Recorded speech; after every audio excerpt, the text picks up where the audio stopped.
When I hear the marching band, I am instantly taken back in time to when I marched with a C on my chest. It was 1977, and the Clarkston Marching Band was trying to become something that we could all be proud of. We had thrown out all of the old ideals of what marching band was supposed to be, and we started over. We had a brand new director who came into the program full of new ideas and deep philosophies that challenged us to become better at everything we did, both on and off the field. We put the show tunes and the block letter formations on the shelf, and we adopted classical music and intricate drill patterns. Instead of baton-twirling majorettes, we twirled rifles and flags. Let it be known that we were nearly laughed off the field, but we believed in it. Ready? Move and down, 2, don't put your head down. Many years later, they still believe. It is the middle of August, band camp, and 200 kids and instructors have cut their summer vacation short to come back to school a week early to prepare for the marching season. The week is as intense as basic training, with long days on the practice field, spent marching back and forth, learning new music, making new friends, and learning a new life. Fluid, not jerky. Bases, just think about it. Have you heard this played yet? 1, da-da-da-dum, da-da-dum-dum-dum, ba-dum-ba-dum. On to split. A little before splitting. Three. Yeah. From here. Enunciate. A little more. I mean, you're doing a pretty good job, but instead of mark time, it's mark time. Mark. Band camp is a concentrated and intense effort of learning the music and drill that will become Clarkston's show for the entire season. It's a painstaking process of learning 16 counts at a time, going back, playing or marching it again and again and again until it's learned. Then they go on to the next set of 16 counts. It can be a drain. There are evening practices, Friday football games, and weekend performances, not to mention the time that each member dedicates to their own practice. These are commitments far greater than any other extracurricular activity offered by the school. The band's director, Cliff Chapman, has seen the dedication to that commitment evolve over 20 years. You have to take into account two things. One is the tenor of the times then as opposed to now. I think kids at that time were less materialistic, and that's not a criticism, that's an observation. They had fewer things. They also had fewer choices. There was a tendency for kids at that time to be involved in a more emotional as well as intellectual way with what they were doing, but it was more of a raw involvement. I think kids today tend to be a little less involved emotionally. While some kids drop out of the program because of the incredible demand placed on their time, other kids simply decide that this isn't their scene, while others are not fully prepared for the physical requirements of marching band.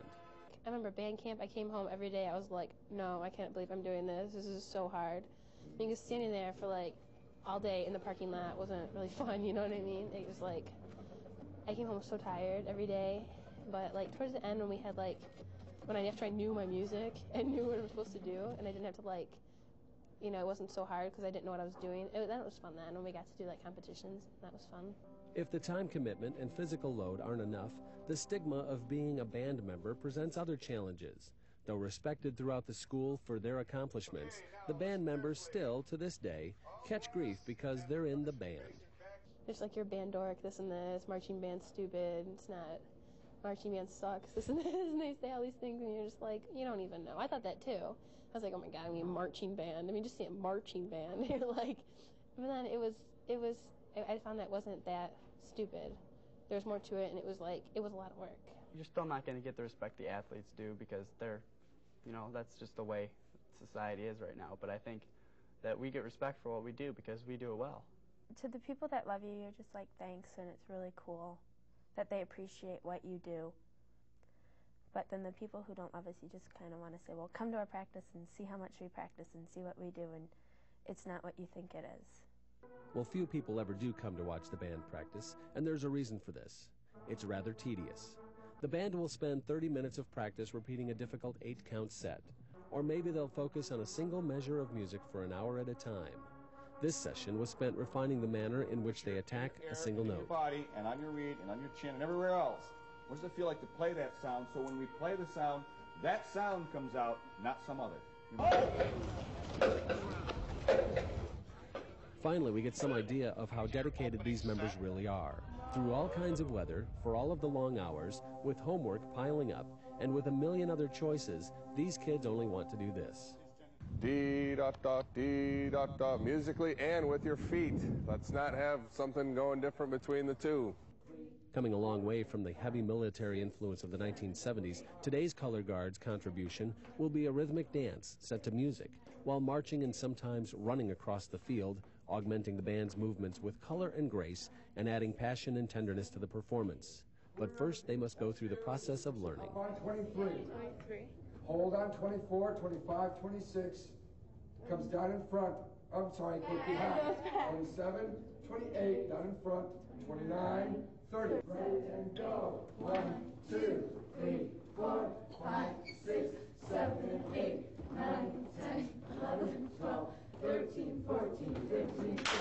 I did it!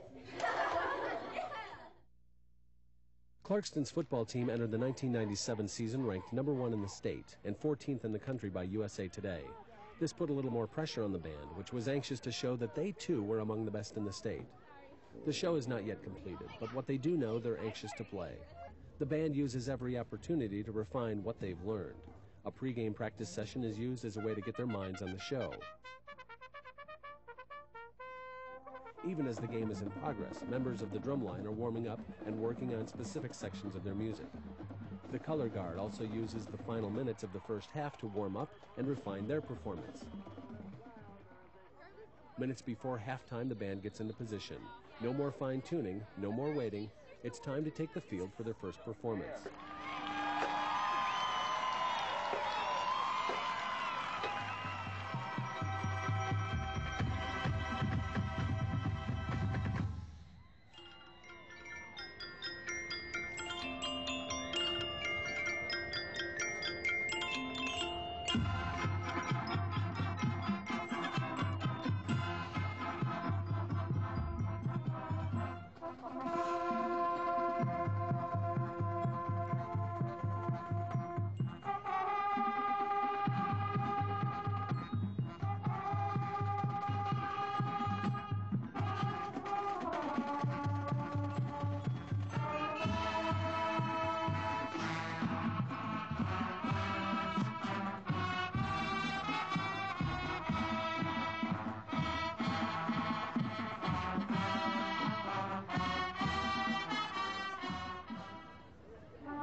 They will be critical of tonight's missed cues, the wrong notes, the improper spacing, the crooked lines, and the simple mental mistakes, but this was a good start for them.